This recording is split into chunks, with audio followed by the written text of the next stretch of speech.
And welcome to Tuesday night. It's the Tile Happy Hour. It is the best time of the week, especially if you love the tile and stone industry, because John and I are here to talk to you about all the things dealing with tile and stone. We have an exciting couple of weeks coming up, very busy in the tile world. If you know what I'm talking about, you know what I'm talking about. But before anything, we're going to bring on my good friend, John Tedesco. Can I call you a Yankee? No, I'm a Mets fan. Okay, so it doesn't ring well. So, John, hey, how are you? Springtime is back again in Raleigh. Hopefully, it's back again, or it finally made its way up north. You know what, Craig? Wow, I just lost my audio. Can you hear me? I can hear you fine. Can you hear me? This is crazy. All right, yep. Craig, take the show over. I need a minute here. Okay, John has messed up his audio, so we're just going to watch him fumble with that because we enjoy the pressure.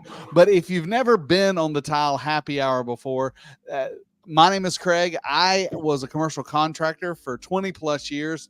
John Tedesco, who can't hear anything, he has been showroom owner, also sales, all the stuff on the other side blended together. We have made the Tile Happy Hour, and we have brought together just a show to where we can talk about anything you want in the tile and stone industry. If you want to learn how to install something, ask the question. If you want to know if you should grout your gray tile with pink grout, you can ask that question too, and we're going to give you an answer. Now, it's going to be our opinion, but it's still an answer nonetheless. John, do you have your audio back? Yeah, I do. I thought you did. But if you're watching, hopefully you're watching live. I can see on my screen, if you could see the back of it, I've got screens everywhere. I've got Instagram up. I've got stuff coming in on the streaming software. I've got another screen over here. So if you have questions, I want to see them live so we can talk about them and you can be a part of this show. Because, John, we do this show not for our own fun, even though we do have fun, but it's really to benefit the community. Yeah, absolutely. We love the tile industry and the whole kitchen and bath and commercial hospitality industry throughout the entire country and the world. And we're glad to be part of this community. And we do this show. This show kind of started with Craig and I being colleagues, him being in North Carolina, me being in New York, but, working for the same company. We just started, we'd find ourselves collaborating on the phone with some business stuff. And then we just go off on talking on miscellaneous tile stuff. And we're like, wow, we should like broadcast this because we just talk tile. So right. We had that in common. We decided to put the show together. And this is show number. I'm saying that as if I have a good guess. I'm going to say he 54. Doesn't know. 55. Show number 55. Which right. We a couple of milestones. Our inaugural show was last year on National Tile Day, which is, I believe, February 23rd. This year we celebrated that 1 year anniversary, and next Tuesday, not at this time, but we'll explain that in just a second. But you're watching on a streaming platform. So you may be watching from Facebook. You may be watching on my YouTube channel, John's YouTube channel. I see I got friends here watching on Instagram and LinkedIn and X. I've never seen anybody watch on X. So if you're there, please say something because it may be not worth their time. But yeah, what's that? We love to know where you guys are watching from. So we may not put it up on the screen, but at least let us know where you're watching from. If you have a question or comment or just want to say hello. So this is John Tedesco, colleague, cohort, and co-host with Craig Cahoon at the Tile Happy Hour. This is our 55th show, you said? 55th show. And if you're watching, and you may not be watching live, John. This is true. So we find it's impossible to pick a time that's good for everybody. We started the show Fridays at I think 4 or 5. And we had a good audience there. And then we said, then the summer came around. We're like, do we really want to be, tied to our, podcast for a Friday evening? Everyone's out. So we decided to switch it to a Tuesday night, and it went off really well. So we're keeping it on Tuesday nights. Once in a while, we put out a encore presentation when Craig and I have just way too much going on. And next week, I'm excited because last year we were in Orlando at the Orange County Convention Center. This Yep. year we are at the World Congress in Atlanta, Georgia. Great place, great city, and we're broadcasting from that show. Now we were live last year, like physically live, but we weren't able to broadcast live because there wasn't a signal that we can get out. This year, we're stepping it up, and we're about 92.3% sure we're going to be able to get this feed out live next Tuesday, and we're going to talk about that in a moment. So I'm excited. What about you, Craig? Yeah, coverings is. I mean, let's just say it's the Super Bowl of the tile and stone industry. This is when we see those colleagues that maybe we don't work with anymore in the same company, but they're at another company, or vendors we haven't seen in a long time. So it's like a big family reunion. And we were honored last year when they asked us to be a part of the podcasting team, and we were even more surprised this year that we didn't embarrass ourselves enough, and they asked us to come back. And John, you're right. I got some of the show information today, and it said we will have a live internet line. So next week, now hear me correctly, next week it's going to be a live broadcast at 12 noon. So the live broadcast will be at 12 noon. I'm going to try to flip that around and rebroadcast it again at 8 p.m. where we are right now. But bearing all things, that is ambitious, but I feel like I can do it. But all things going well, if you're at work, take your lunchtime, get your sandwich, sit by the computer, and watch us live at 12 noon next Tuesday, live from Hotlanta coverings. And it's going to be exciting. If you're at the show, John, what do we want you to do? Well, we want you to, around 11:45 in the morning on Tuesday, the second day of the show, figure out where the heck you are in the show, because it probably take you 10 minutes to figure out where you are, what direction you're going to go. I think we're in Hall B. Honestly, I don't recall where we're at, and it's probably kind of out in the lobby area, not on the show floor. I think to it keep is. the noise down. So really, we'd love to have you in our audience. Say hello, ask questions, learn, of course, because we have a really good topic, really good guests. So we'd love for you to join us. We're calling the podcast, it's a 1-hour podcast, Content to Clicks, Digital Marketing Today. So, and the concept is we have a professional marketer from Laticrete, and she is responsible for the marketing of a global company, big company, great company. And we have on the other side of the spectrum, down and dirty tile contractor getting his hands dirty, tile installer, who happens to also be a social media influencer by way of his skills and his communication skills, and he's a great guy as well. Craig will talk more about them in a moment. So we're putting them two together because in this new world of digital marketing, there's no such thing as marketing happening just around the boardroom and everyone says, okay, we're going to buy this ad, we're going to buy that ad. We're getting influencers are a thing of now and a thing of the future. Yeah. And it's pretty cool. I think it's going to be fun. It's going to be, it's a neat subject. And I've said this once, I'll say it again. I've always thought our industry was kind of old school. You think of tile and stone, and it dates back centuries, millennia. There's stone and stuff that goes on before we can count. And so I feel like sometimes we drag along in technology. Well, we're trying to bring that to the forefront because that is where the world is going. I was listening to a podcast today. There's 2.8 billion people that daily watch YouTube. That's nuts. Tell us about YouTube as a search engine. Yeah, well, YouTube, it is a partner with Google, but Google is the number one search engine for the internet. So that's why when people say go Google it, it's not because it's the only one. Nobody says go Yahoo it. Go Yahoo it, or I can't even think. Go Firefox. Well, that doesn't happen.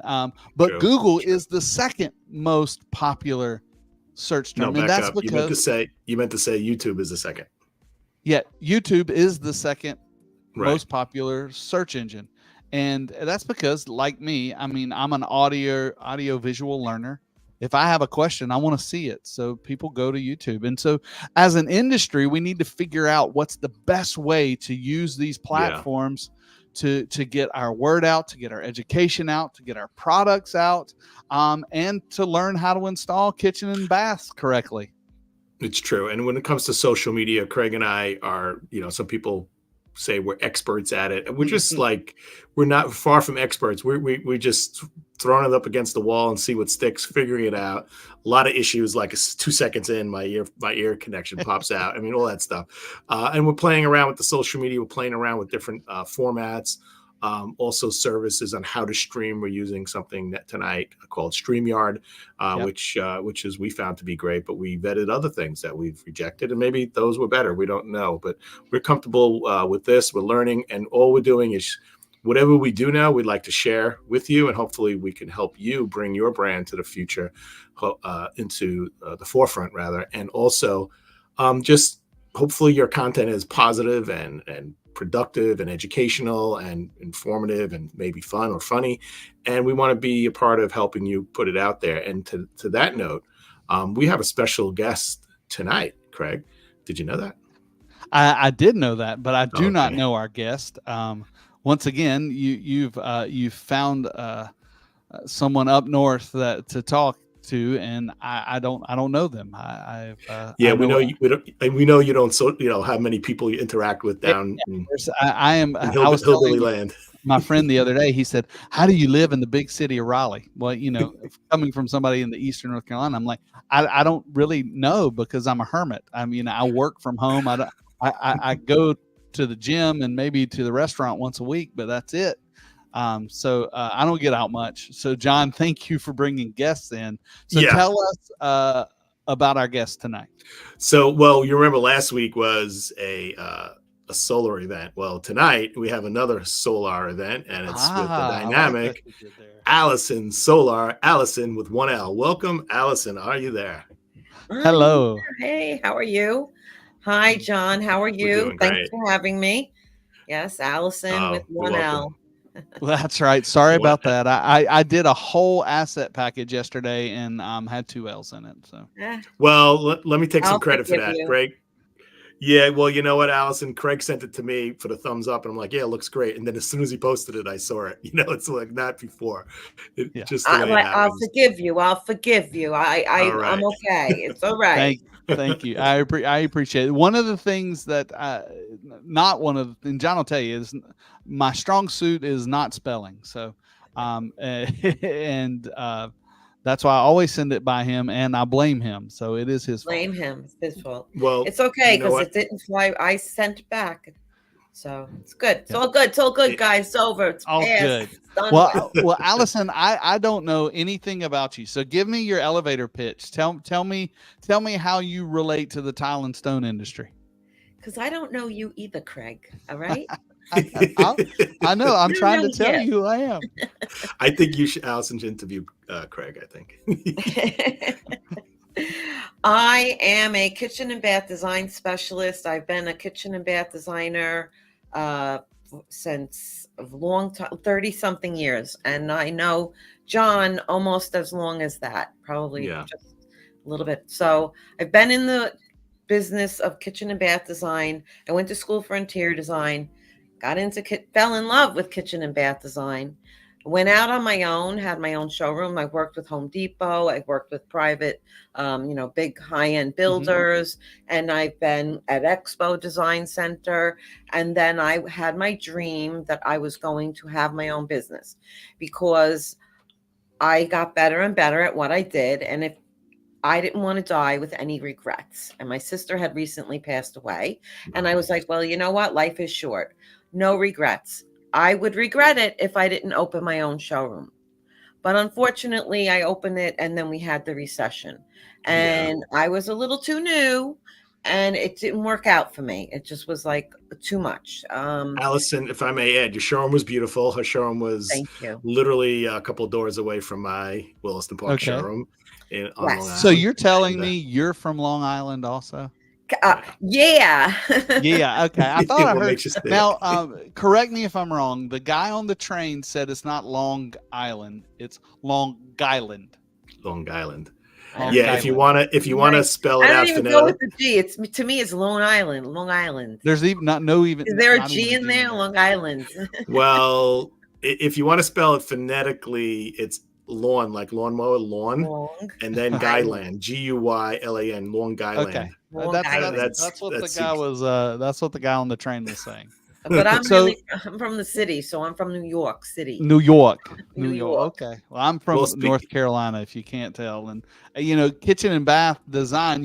John jokes on me because we don't have bathrooms here. We have outhouses. yeah, outhouses, Do exactly. you design Oh, those? you still have those outhouses, huh? So in 2008, I'm assuming that's the recession you're speaking of. Yeah, it was just, every project that was you rough. thought you were going to get, that you were on the edge because it meant staying and surviving or dying, and you didn't get them. So just 2009, the lease came up for renew. It was a no-brainer. So it was hard for a lot of people, and it was very, very traumatic. Like I said, we had a recession, and then I had depression. Yeah. Well, you're right. Now, what do you do? Right? I was like shattered. So, but life goes on, and you have a little bump in the road. You get over it. That's right. So I had clients and got work here and there. I just didn't have the showroom, so you kind of do business differently. But I have a lot of contacts. Like I said, I know John a long time. I know people in the business a long time. You don't know me, Craig, but a lot of people know me. I got Craig. you. Okay. Craig, let me just get this straight. She's kind of a big deal. She's kind of a big. Okay. I got a big Facebook group. My group is like 6,000 people. I get people. I've spent years. Well, I'm not an overnight sensation. Yeah. What's people been know fun? People. Yes, that's right. So what's been fun is Alice and I, we trust each other, so we bounce things off of each other. So I remember when she was starting this, and she was bouncing logos off me. What do you think of this? Right? She had 5 people on her Facebook group, and it remember exploded. that? We were testing out live. We were playing around with the lives. Remember? Yeah. Going on that time we would live show. Yeah, it was a lot of fun. Well, you were a guest on the John to Disco Happy Hour when I had my 1 hour live show. You were a guest on Wednesday. Remember? That's right. I was on her show too. You were. You were. Where was I? Live, just live. It was on Facebook. I was just alive. It was once a week. I haven't done it. You know what it is? I love talking about education. So anyway, what I did was after I had that whole depression thing, got back on the, pick your pants up and move on. Yeah. I started working, whatever. And I thought, teaching, I would like to teach. So I got a job teaching part-time at the New York Institute of Technology, but it was an elective. So not everybody had to take kitchen and bath design. Yeah. And I wasn't going to teach at night. I want to teach during the day. Once you have your own business, you kind of, can't go work for other people very nicely. Yeah. That's true. That's true. Well, that's funny that my path is nothing like your path, but I found fulfillment in teaching also. I had 20 years of knowledge of installations, and now I wasn't on my knees daily, but I was constantly specifying, constantly helping architects pick materials and figuring out how to do it. And when I got hired at Tile Bar, now I get to teach that to our team, and I love it. I don't know that I'm any good at it. My wife, because she's a teacher, and then when I say I'm a teacher, she kicks me. But a teacher in the classroom with a bunch of students, like 20 students, and having to give tests and all, it's a little different, but we can teach in our own way. That's right. And I love the educational in his own way. Yeah. Craig puts out, Tile Bar has a breadth of products, right? Stuff that's porous, not porous, stuff that could freeze, stuff that doesn't freeze, stuff that's slippery, it's not slippery. So one of the things he's famous for in our company is his technical bulletins. Somebody will ask a question about a particular tile that has like a lot of texture. How do you grout this? I have a customer that has a problem grouting it. So he'll get one or more questions on the same topic. It's like, you know what, I think I need to dig into this instead of just giving the textbook answer. And he'll order boxes of stuff sent to his little studio, pull out the gloves and do videos, his garage, and literally do tests, and then come back with a bulletin number, 17 on whatever grouting textured tile, and it's specific to a tile bar product, but at the same time, it's relevant to the industry. So we've been sharing it with the world, and that's his. Tell her what your slogan is. Which well, the slogan I've been saying for years is my a friend of mine that I was working for at one point in time, I was calling and said, listen, I need some tile work. Give me some tile work. Aren't you building a hospital? He says, I'm building a water treatment plant. I was like, I'll tile it. Just tell me. He's like, there's no tile in it. And I was like, man, we got to tile the world. And so ever since then, I've been saying, let's tile the world. Let's tile the world, tile the world. So I love, so now that you're a teacher and you still have clients, I'm assuming. And I did it, but I got to tell you, when I want to do something, it's kind of like, you know what, I think I'm going to do that. Now, when I opened up my showroom, I felt, you know what, if you could do it, if that guy down there can do it, I could do it. I'll figure out who to ask. Who do I ask? Where do I go? What do I need to know? And I took this course, I took that course, and I went to this and that, and I did it. And you know what? It was a tough time because there was no internet. So learning was, we didn't have the ability to do that. And then when I decided I wanted to go teach, it was kind of like, I don't know. I helped a designer friend of mine. She wanted to become a dealer. And I'm like, you want to go be a dealer? Come with me, Ellen. Come with me. And I said, well, you got to do this. You got to do this. You got to do this. And I felt good about that. So somebody said they were a teacher at the New York Institute of Technology. I was like, oh, I would like to do that. So I threw my name in the ring. I've never taught a class before. So they called me up on a Thursday and she's like, Alison, can you start teaching a class on Monday? And I'm like, sure. I had no clue. My mother was a teacher. So I called my mother, 80-something years old. I was like, Ma, what do I do? I have to be a teacher. She goes, you need a syllabus. A syllabus? What's a syllabus? So I Googled it and I downloaded and I researched it. And then I put up a thing and I said, how would I teach the class? And I said, well, I like to teach like in phases, phase 1, phase 2, because you have to think about how are you going to teach 10 weeks, 3 hours a day, a session, right? What do you do? So I had put all of this stuff together, some field trips, and I had all these PowerPoints put together. And I really I fell in love with that too. Yeah. And well, I think I love it. As a society, I don't know why we got away from people who are professionals in industries aren't the teachers of the next professionals in industries. I mean, I know up north, as a tile setter, you get an apprentice and you have a program and they work together. And that's a sort of a teaching. But you're a kitchen and design specialist. You're the perfect person to be in there telling students on what to expect in designing kitchens and bath. And not saying someone that just got out of a college degree in design shouldn't go into teaching. Maybe they should, maybe they shouldn't. But I think you're way more qualified. Well, you know what's interesting, Craig? What Alison's doing, and Alison, correct me if I'm wrong, for the most part, she's working with designers that are some new, but some that have been in business for a long time.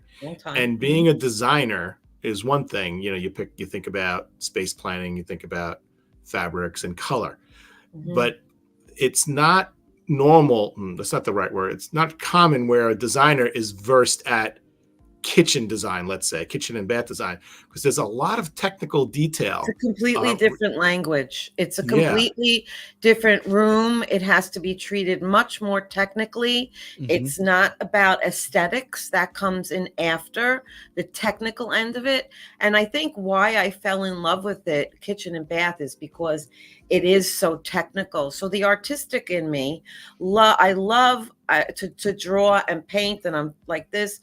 I'm very abstract and free form, but when it comes to the technical, I love it. I love doing those architectural drawings, figuring out all like you with the tile and whatever. So I enjoy that technical end of it, and I approach kitchen design as a much more technical aspect than it is aesthetic, because the aesthetic, like the wood you pick, the colors you choose, and all that stuff is together as a combination, and you need that for an eye for design. But you need to know what is the difference between cherry wood and alder wood.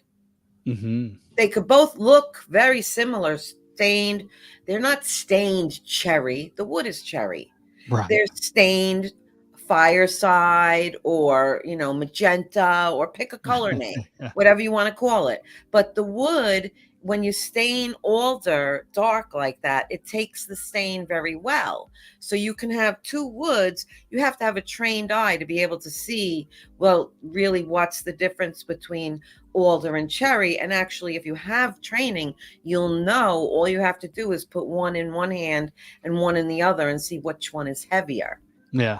And I would assume, knowing the technical part of that, you would know that, and I have no idea what I'm saying, that a cherry wood is better for a certain application and alder wood is better for another application. Absolutely. It's all in those little tiny details. And like, I teach one of my courses that I teach, because now I developed what I've done. What we're getting to the bottom line here is I am the founder of the Kitchen and Bath Design Academy. Da, da, da.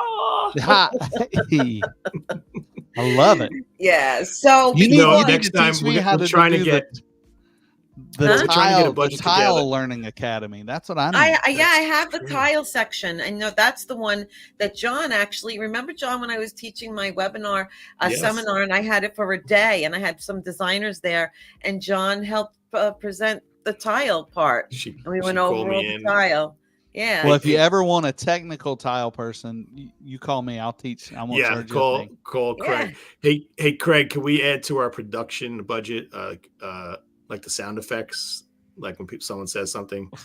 Yeah. Like clapping. Yes. Yeah, exactly. Yeah, I can. They make those. We got to work on that. We need to get a Patreon page or something.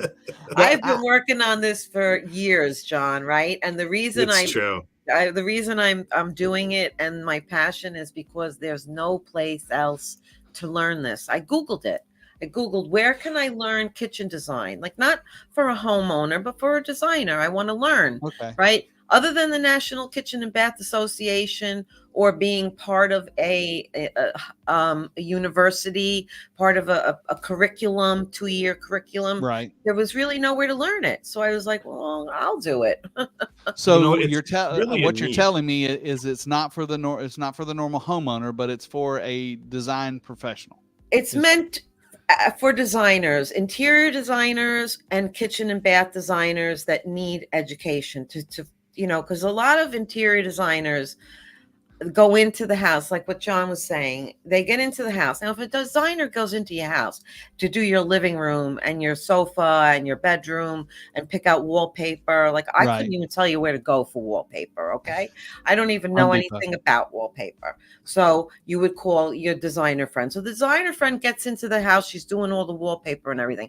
There's no designer that's going to turn around if the homeowner goes to them, can you help me with my kitchen? You do kitchens, right? So the designer is going to go, of course I could do kitchens. Of course. Why can't I do a kitchen?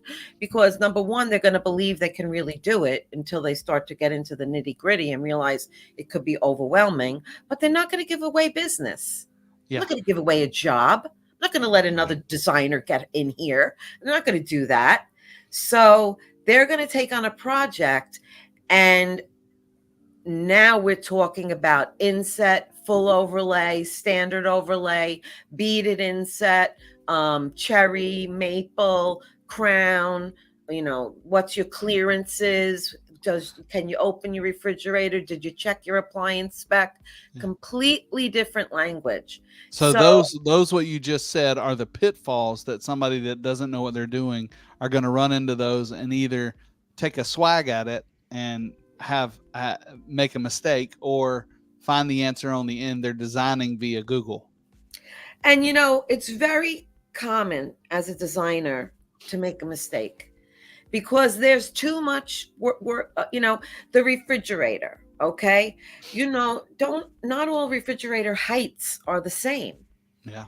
And if the customer goes and buys a refrigerator that now is 74 inches high and you've designed it 72, but the client signed off that they have bought a different refrigerator or whatever, then it's their fault because they changed the refrigerator. Yeah. But if you didn't look at the size of the refrigerator and double check the specs on that and do your math calculations, because you need a calculator, that's what a designer needs: a calculator, a T-square, a triangle, and a scale, and a piece of paper. That's what you need. And you got to figure it out mathematically. You'll be ripping out the top cabinet because your whole kitchen's all done.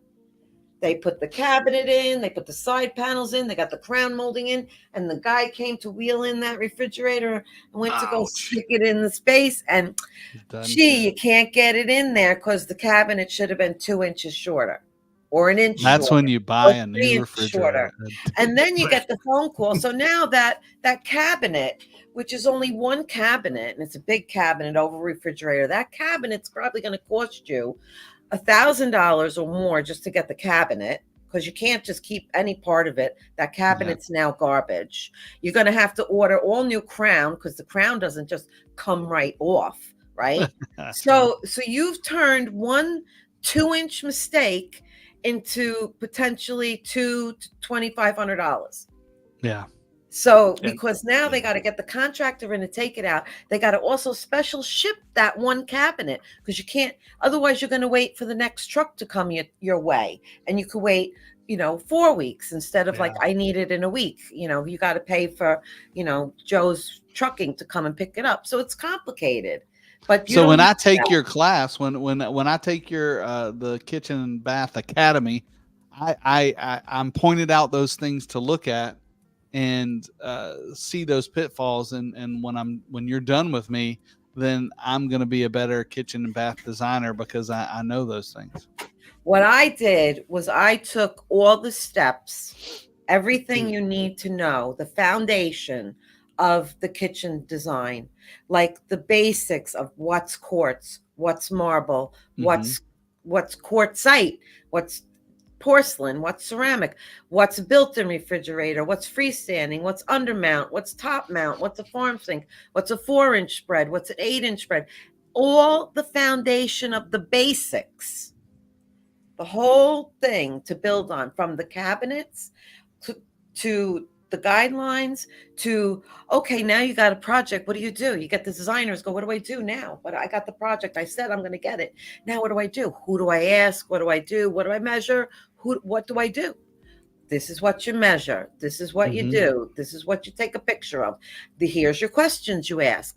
All the way from there to going back to the office. Now, what do you do when you get to the office? What do I put in the base cabinets? Do I put in the appliances? What do? I teach you that. And we go the whole step all the way to final documents, the final documents that you're going to sign, and you're going to get the check for $100,000, $50,000, whatever it is, because cabinets are always paid in full. Right. Everything is special order. So cabinets, if you're a smart business person, get paid in full 100% before they get to that person's house. So you got to have them sign. Yeah. Right. You can't just go, hi, here's your kitchen, and you got one piece of paper. Right. You got to document the whole project. So you're really helping a designer either expand their business into something they weren't able to do before, or, maybe they have the relationship with a homeowner and then they have to bring in like a kitchen professional, and they're kind of in the middle, but it's quickly obvious that they don't know what they're talking about, that designer. So they're at the mercy of the kitchen designer, and they're trying to act as the kitchen designer. You're at the mercy of everybody else. You're for the plumbing store, for the tile store, for the countertop, for the faucets, for the contractor. You're at everybody's mercy. You're nothing but a sitting duck. Right? Malcolm in the middle. And that's not where you want to be in a kitchen project. Well, it's not where you want to be if you're in business trying to make money, because the pitfalls, like you said, you mentioned that one. Like Craig had said, get a new refrigerator. But what if you made it too small and you can't make it bigger? Then it looks weird. I at one point in time, I worked for a high-end countertop Cheers. fabricator. And cheers, guys. I'm sorry. I want to cheers. Yeah, cheers. I heard you say something about a cocktail, so I went and got my wine. All right, That's Craig. good. What are you drinking, Craig? You know me. I've got my Leroy Yeti with sweet tea. Okay, I just got some Tennessee whiskey. That's it. Nice. But she taught me a lot about the custom design world. I came from a commercial contractor, which is totally different from anything that you do, Allison. But when I went and worked for this fabricator, she was so professional, but so awesome and persistent. When you signed that paper, it had to include 50% deposit every time. And I was like, why do you do that? Because the commercial world, it's all financed. You don't worry about that. You have 30 days, you send a bill. She's like, man, I'm running it on my own. This is it. I'm not buying the slabs until I get a 50% deposit because that's my thing. So that's something as a contractor or a designer, if they're financing this or whatever they're doing or how that works, you got to watch. And those are things like you found out, unfortunately, can run you out of business. Right. Yeah. Exactly. Not that's why you ran out of business. But no. But it's hard. That managing your money is very, very difficult as a small business. So, you have to be on top of everything, and it's they're foolish not to reach out to the internet and try and get people to help them. And there's so many more resources nowadays for businesses to get help. Like Absolutely. What I do is I have the Kitchen and Bath Design Academy, which there are CEU certified courses that are going to be on demand. I teach them live. I just did one today for the Interior Design Society, which was really fantastic. We had 26 people showed up, which was great. Wow. But what was I saying? So that was the Long Island chapter for Interior Design Long Island Society. chapter. Yeah. And that was what showroom was it? You had it at a showroom, didn't you? Sub-Zero Wolf, the beautiful showroom in Roslyn. That was really nice. Amazing. Yeah. So I mentor. I work one-on-one with designers, and they could, like one designer, they do a few kitchens, but they want to get better. And,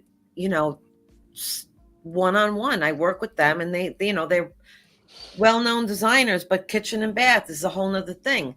So I'm kind of like their private teacher, a tutor. Your secret weapon. Well, they want to be able to say yes to that. They have a high-end designer. I would say, I'm just going to make this up, 75% of designers are going to say no to a kitchen, because if they know their limits. But they want to make money and be in that business and not pass it off to someone else. They really need to have the confidence that they can say yes and do it right without ruining their reputation. So what I see is they bring Allison in, they learn from Allison in the back end, and they become experts in it. And help them through the project. Yeah, figure out what's wrong. So Allison, tell us. Yeah, no, that makes sense. It does. What would you say is if there's such a thing, a profile student of yours? Well, a profile would definitely be an independent designer. Although I have had clients who work for other people, but they're basically learning for themselves. So they would be an independent designer, either starting out in the business, expanding into the business, wanting to get more diverse and learn as they're working on a project. The best way to learn is to do. So they call me when it's like, I've got a project I'm working on and I can't figure it out. I need help and I'd love to learn along the way. Also, I teach a newer designer or an independent designer who's feeling stuck in their business, feeling I keep losing projects. I feel like I'm not making any money. I don't know what my processes are. I need to fine tune things. There's some designers that don't understand how to be compensated because they might work independently. So they're independent designers. They might be working for a kitchen design company as a 1099, or they could just be a designer who's gotten a retainer working on a project. So it's the majority of them are working on a project that they need help with, and they don't want it to go wrong. Right. That's pretty That's cool. so smart. I'll just say kudos to them for reaching out. I'm a big believer in, we only can become better by learning and continuing education. And continuing education doesn't always mean you got to go take a college class. It could be finding someone in your industry like Alison that can just walk beside you and get you to the point to where you weren't yesterday. And no matter where you are and what industry you're in, whether you're on your knees, you're setting tile, whether you're working in a showroom or you're a young designer, step out and do that. And if your company's not willing to do that for you, think about that and do it on your own. If you have to do it at night, because working on yourself and building that education and building that knowledge, that's how you go different places and how you succeed in life. So it's an investment. It's an investment in themselves. Absolutely. And I promise that I am their advocate. I am their silent partner. I'm there to, they're paying me, but I'm not taking 50% of their money. Okay. Yeah. And I'm not there to take away their design, their I'm helping them create their vision. And a lot of times the designers get intimidated because they don't have those fancy computer programs. Yeah. And I tell them, you don't need that program. You need a calculator, a T-square, a triangle, and a scale. That's what you need. Yeah. That's all you need, because everything is to scale. You work in half-inch scale. You do it by hand. Yep. It's not the end of the world. And then some designers go, oh, my sketch is not that good. I'm like, why? That you just did it right there. It tells me exactly what you want. It doesn't need to be Michelangelo. The customer understands that. Yep. So there's a lot of, we all have that imposter syndrome, and we're not good. And the designers are crazy not to reach out for help nowadays with the internet, the way it is. My business may have gone in a completely different direction had I had a mentor or somebody to help me or a place to reach out for a resource. I came from my own background. Nobody gave me my business. I didn't inherit it from my father. I'm not like the other guy up the block that inherited it from his dad, and the other guy where it's the mother, the father, the great uncle, it's I'm me. Like there was nobody else. So I love it. It was, it took a lot of chutzpah.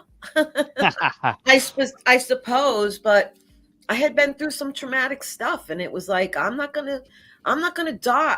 If I died tomorrow, I would so regret that I never did that. And that's not me. I love it. It's just a bootstrap attitude. Just bootstrap it and go. And it didn't work. And even though it didn't work, I have no regrets, because the wonderful people I've met, the lessons I've learned, the connections I've made, and just, it's like your path. If you would have taken a different path, I wouldn't be sitting here right now. I'd be a different person. So I'm okay with it. And I'm assuming, Alison, that everyone's coming to you at a different, you kind of meet people where they're at, kind of like Jesus. You're meeting them where they're at, right? For their skill level, absolutely. Where they're coming from, what they're doing. Yeah. How much experience do they have? And, a lot of times give them confidence too. You've got a great idea. Let's establish that. Let's work on that. Or, sometimes they think like you might get stuck on the design on just top and bottom. It's like, you know what? Let's be a little creative with that. Use your designer instinct. Get a little, give them permission for that. Absolutely. That's good to have, because sometimes if you're not sure, you're way too conservative, and you designed me something that I could have gotten at Home Depot. Well, tell me, Alison, what the biggest exclamation points you have in the tile part of that. I know that's not the biggest part of kitchen and bath. She's very versatile. No, that's huge. I mean, I know it's huge, but it's not maybe not difficult when you're thinking about plumbing and electrical and all those things. But what are the things in the tile aspect of things that you find either interesting or something hard for a person to understand? Well, for designers, I'll tell you what they don't understand is that one tile sample that they get, you have to see what's the V rating on that tile, right? Yeah. Is it varied 1, varied 2, varied 3? What's the color lock going to be like? So when they go, oh my God, the tile's not the same and it's all different tiles, it's like, because you didn't check that out. And that, if they took my course, they would know you need to check that out. Yeah, we have a line. To know what's the difference between porcelain and what's the difference between ceramic, and how can you tell? Right, John? I teach all these things because they're all good at it. Every component in the kitchen, everything, even the grout, the edging on the tile, okay, the edging on the tile, every little piece you need to know about. All right, here's a hot topic for me. What? Would you suggest a natural stone in a shower? You mean like marble, granite? Well, marble, travertine, limestone.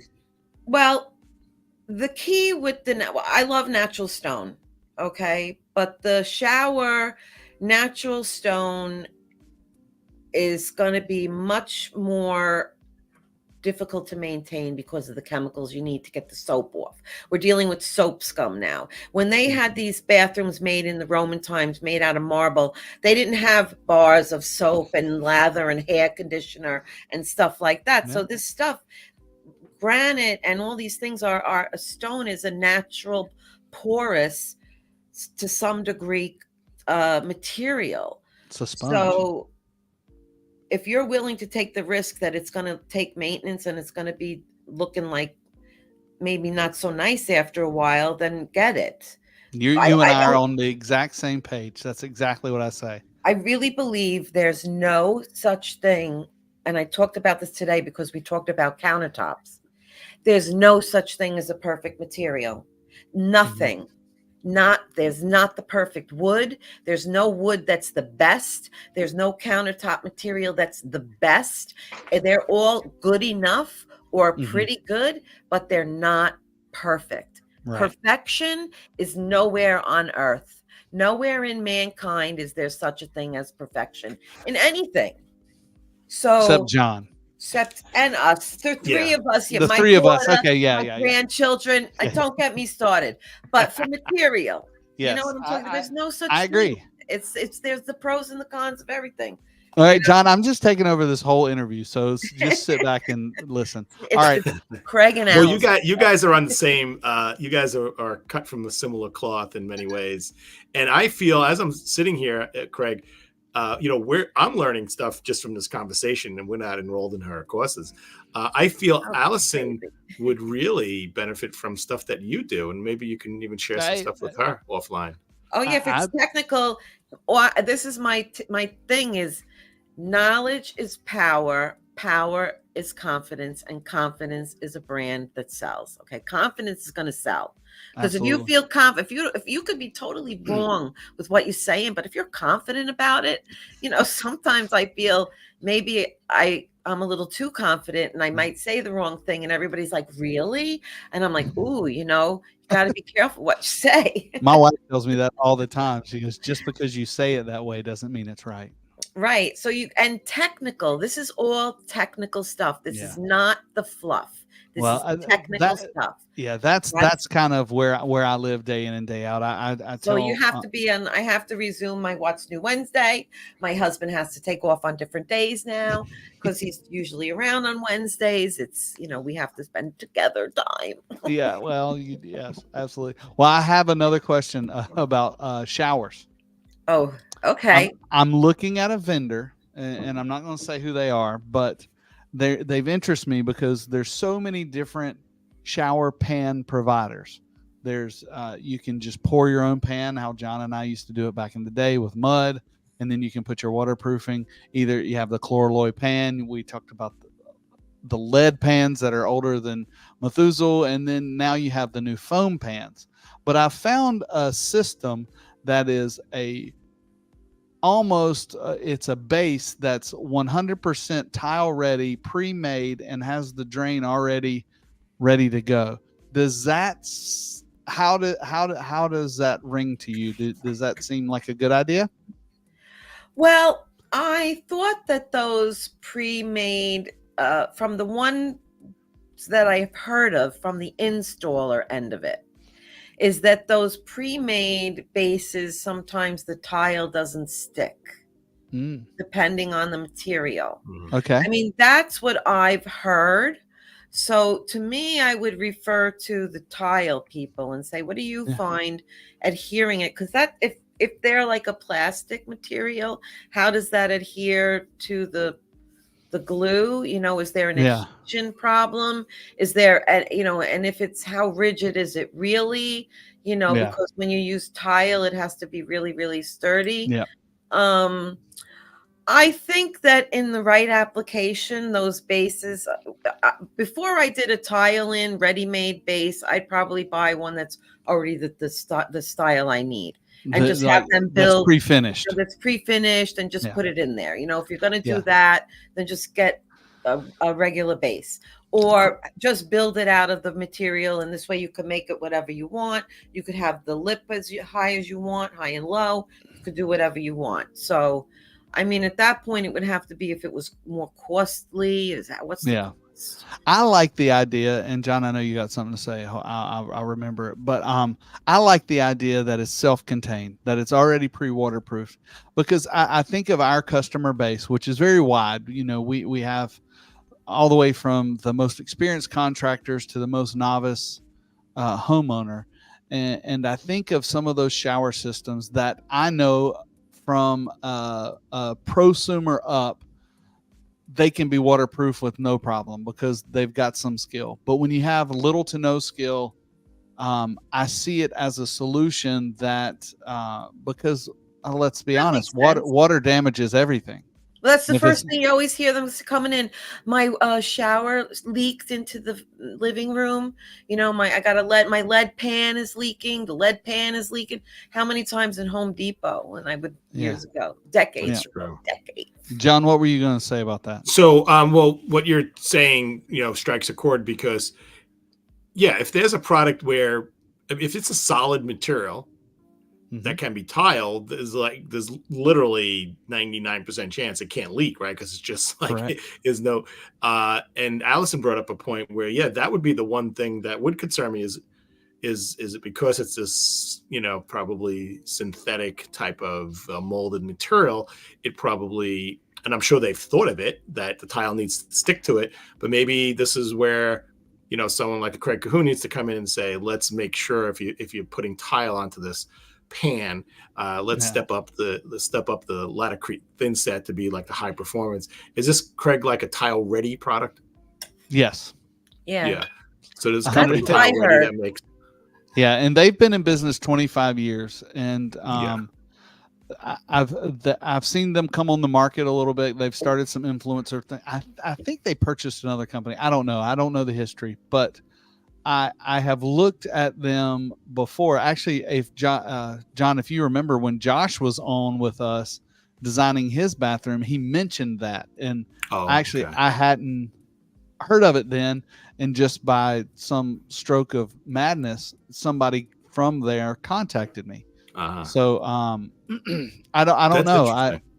It's very interesting. I wonder if it says something on there if they recommend a particular product to use to adhere the tile, and then how it would go down. I'm sure they have their partners. I know that there's a guy out west, and his YouTube channel is Tile Coach, and he has some great content, and I trust him. And he has done some tests recently over the last couple of weeks with the material. And I think he was using Latacrete 254, which, Latacrete 254, it'll stick to anything. And I know he doesn't use junk. So I don't know. I just figured, the shower is the question I get all the time, day in and day out. Can I use this in a shower? And I think about as we move forward, Tile Bar moves forward with creating the whole bath, the whole area. We're going to be picking up different products, and I want to make sure that we can put out products that will serve the purpose with good education, and that also makes sense for a wide variety of clients. It's true. So Alison, Tile Bar, we started out as a glass tile company, kind of like Zappos of mosaic tile, and then morphed into porcelains, and then into retail stores, and now into A&D team like myself, that I'm calling on architects and designers, having products specified for all sorts of products, hospitality, etc. But we've now expanded our website. I don't know the stats. I hear them, but I don't retain them. Maybe Craig remembers, but the amount of hits and visits we have are incredible. We're now a platform. I know we send out 25,000 samples a week just from our New Jersey warehouse, not to mention the material bank samples. Well, it's become a designer's go-to. Yeah, designers it really is will go, amazing. Tile Bar has it. I hear that more than I hear other names. Yeah, we're really excited to be part of this, to be part of the whole Tile Bar. People say out of the box, we're breaking them. I mean, we're so far ahead. Alison, us and Kamala Harris going through the glass ceiling. I remember when they started, because I went to their warehouse or factory in Brooklyn. That's right. I wanted to see, when they used to give you so little shot glasses and the. Yeah, exactly. So it's funny, Alison. So when Tile Bar started, it was called Soho Studio, and the Fiorano showrooms that of, we had 4 showrooms: Elmont, Williston Park, Belmore, and Manhasset. We were their first dealer, not number one, but in the first phase of dealers. Mm-hmm. So we were selling their products under the Soho brand, and then it morphed into showroom in the city, and then it involved, I was kind of the first wave of the A&D outside team. Now our external sales, as we call it now, has morphed from, I don't know, we're on a sales call for external, and we have like internal and external that work on outside projects. There's over 100 people on those team meetings. It's amazing where they've come from. Yeah, oh my God, it's crazy. I remember when they had the A&D show years. Yeah, Architectural Digest show that. It was just like a little tiny booth. Yeah. Jason was there maybe, but there was one little thing. And then now you go, they have a beautiful booth, and they don't have that show anymore, but when they do show anything, it's they are showing up. That show was a victim of COVID and never came back. Craig, tell Alison some of the things on our website that she may not even be aware of that we sell now in the kitchen, in the bath world. Yeah, I mean, we've got thresholds, we've got shower doors, we've got vanities, we've got mirrors, we've got shower shelves. All those things are coming, and so you've got a plethora of plethora. Our goal, and is for you to be able to design your bathroom with Alison Solar and order everything you need from our website. Shipped directly to your house. Gotcha. We want to control the world. I see. I'm just gonna say that. I wasn't gonna say anything. It's interesting, Alison. We have around 6,000 products in stock. 6,000 and deep in inventory. Like, we'll bring in tile, and like a container is like one size of one color. Our new warehouse is our South Jersey warehouse is like 300,000 feet. We have a new warehouse we're in the middle of, 500,000 square feet. It's like 32 feet high. Wow. And pallet positions, Alison, how many spots there are for a pallet? There's about 28,000 pallet positions plus. Small place, small. Very small, John. It's just crazy. Tiny little place. It's just amazing. So we're at the point where we're stocking so much material, but a lot of manufacturers now come to us and see the powerhouse that we are. And we have the best A&D team in the country, boots on the ground. But Agreed. What happens is a manufacturer says, hey, we know you're stocking 12 of our lines. How about line number 13? And we're just like, no, right now we can't. And then they'll be, well, you know what? Instead of you importing it, how about we stock it in the States and you just put it on your website, and then when you're ready to order it, you just get it from our warehouse. So now we have a whole nother level of offerings that we're not stocking. But you know, when you order something from Amazon, you don't know what warehouse it's coming from. It's coming from anywhere, right? It doesn't matter. Right. So it's just another opportunity for us to tile the world with products. Absolutely. and so it's just really, it's really amazing. We're really excited amazing about to see this. the growth. Yeah, it's fabulous. And I'll and that we're not tooting our own horn, but I will say that with all the growth, I think we've done a good job of trying to service the client, because the client is the issue, is the thing. Even though we can inundate them with choices, we want them to have what they want. We want them to, when they design their kitchen and their bath and they want this color, this style, we want to be able to serve them by offering that. And if we can't, I think our team is pretty competent enough to say, hey, we just don't have that, but we don't want the design to suffer. We want to work in partnership with the designers. It's true. Our secret weapon has been our people and our CEO. The CEO is fearless, and very humble. And I say fearless, not in a reckless way, but he's like, I have an idea, and let's not wait to perfect it. Let's figure it out. You know, let's do it. And it's really been amazing. And we're so happy that you came to the Tile Happy Hour. You know, this has come full circle, being one of my original guests on the John to Disco Happy Hour. It seems like ages ago, and me being on your show and being in one of your classes and seeing you at all the industry events and KBA and IDS and all that good stuff.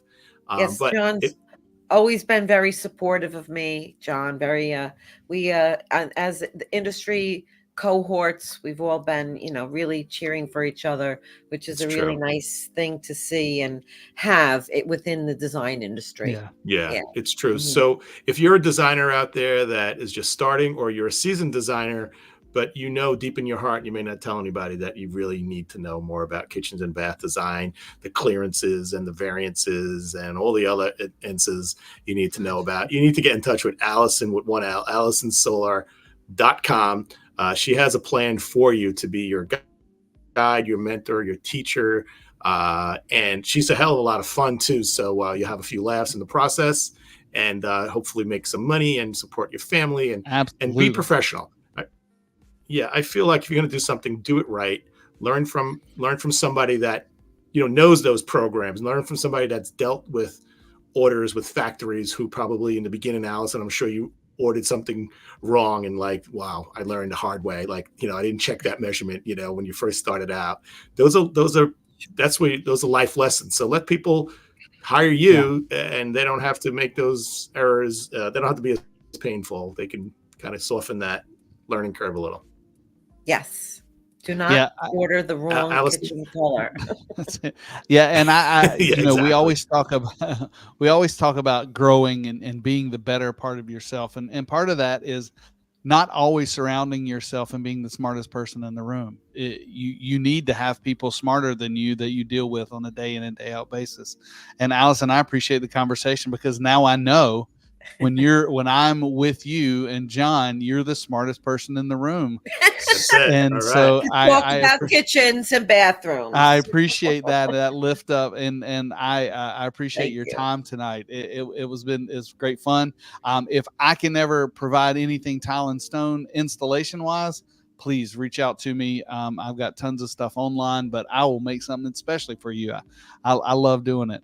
Yeah, well, I have my Facebook group with the kitchen bathroom designers group, and I share information there all the time, products, and I do little webinars and things like that to share educational information with my homies, my group, my pack, my people. That's great. Kitchen and bath people. That's good. Awesome. Well, Allison is. Go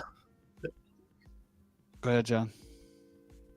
I was going to say that Allison is just it's what your service you're providing is phenomenal. And I really hope that people see this, maybe who haven't heard of you, or some people that have been on the fence and not sure what to do, because this doesn't exist anywhere, really. This is a really unique opportunity if you happen to be in the region. Do you work remotely also, or is it just for people in New York?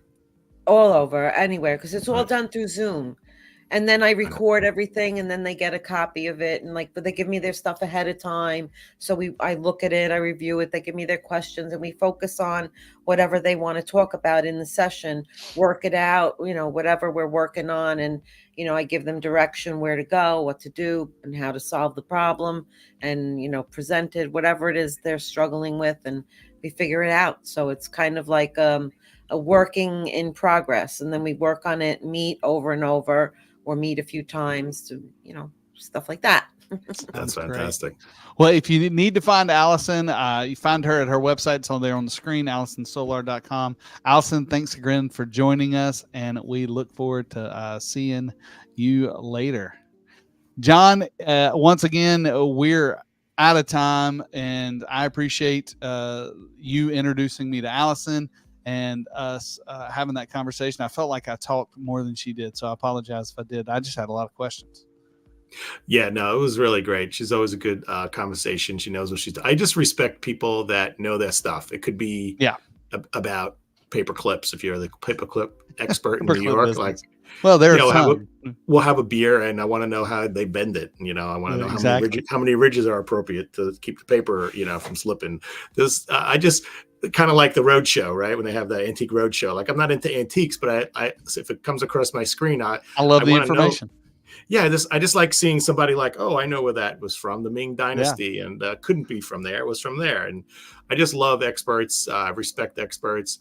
I feel I'm an expert in tile and stone, and as my Instagram handle says, expert on tile and stone, novice on everything else in life. So it's what I happen to know. It's what I do. Alison's great at kitchen and bath and tile. She definitely has an affinity to tile. So that's one of the reasons we get along.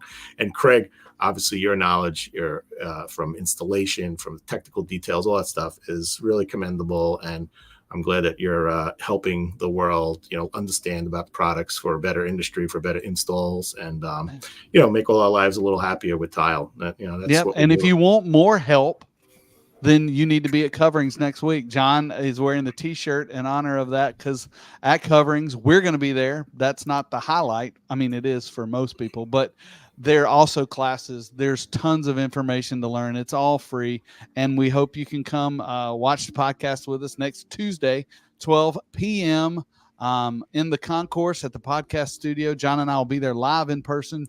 You can sit and watch us have a conversation about the internet, AI, influencers, all that stuff that maybe doesn't seem to fit in the tile and stone industry, but we're going to shoehorn it in. That's true. Well, Craig, I'll let you bring it home. I just want to tell everyone, yes, next week, Coverings. Hopefully we'll see you there. If we don't see you there, you'll see us live. Coverings show, founded in 1990. So the show's been going strong, and we're really honored and excited to be there. And we'd love to see you guys there. So this is John Tedisco, and I'd like to wish everybody peace, health, and happiness. And thanks again, Alison, for joining us. I look forward to another conversation. Let's keep learning together and tile the world.